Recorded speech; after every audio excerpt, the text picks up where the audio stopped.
இளைய தலைமுறையிடம் அரசியல் விழிப்புணர்வு இருக்கிறதா, இல்லையெனில் அதன் காரணம் என்ன என்பது குறித்து திருப்பூர் தாராபுர மக்கள் அளித்த கருத்துக்களை மக்கள் பார்வை பகுதியில் பார்க்கலாம்.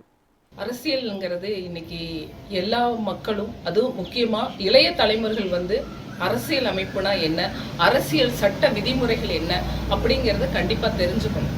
ஏன்னா இன்னைக்கு நிறைய இளைய தலைமுறைகள் வாக்களிக்கவே விரும்புறதில்ல. என்ன காரணம்னா, அவங்களுக்கு பிடிச்சிருந்தாலோ பிடிக்கலனாலோ நமக்கு என்னங்கிற மாதிரி நிறைய இன்னைக்கு இளைய தலைமுறைகள் அமர்ந்துக்கிறாங்க. வாக்களிப்பதனுடைய முக்கியத்துவம் என்னங்கிறது அவங்களுக்கு தெரியணும். இன்னைக்கு காலகட்டங்களில் எங்க காலத்துல எல்லாம் பார்த்தா எங்களுக்கு காது வழி செய்திகள் தான், பத்திரிகை மூலமா தான் நாங்க ஒரு விஷயத்த தெரிஞ்சுக்க முடியும். ஆனா இன்னைக்கு இருக்கிற சூழ்நிலையில அவங்களுடைய உள்ளங்கையில இன்னைக்கு உலகத்தை பத்தி அத்தனை செய்திகளும் அவங்களால தெரிஞ்சுக்க கூடிய நல்லதொரு வாய்ப்பு இருக்கு.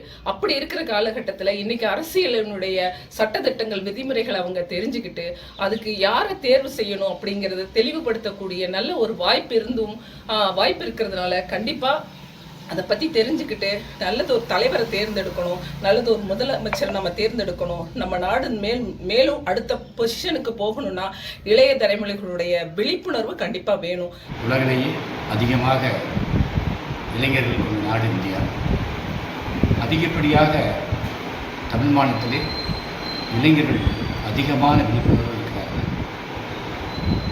இன்றைய இளைஞர்களுக்கு அரசியல் என்பது அத்தியாவசியம் தேவைப்படுகிறது. காரணம் என்னவென்றால், அரசியல்தான் இந்த நாட்டையும் இந்த சமுதாயத்தையும் உருவாக்குகிறது. அரசியல் என்பது ஒரு அறிவியல் போல.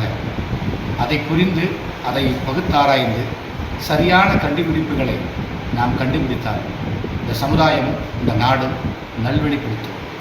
அதே இந்த அரசியல் தவறானதாக புரிதலாக இருக்கப்பட்டால் அதனுடைய எதிர்காலம் இந்த சமுதாயத்திற்கும் பொதுநலக்கும் கேடு விளைவிக்கும். ஆகையால் அனைத்து இளைஞர்களும் புரிந்துணர்வு அரசியலை நல்வழிப்படுத்தி இந்த நாட்டையும் இந்த நாட்டு மக்களையும் நாம் பாதுகாப்பு விட வேண்டும்.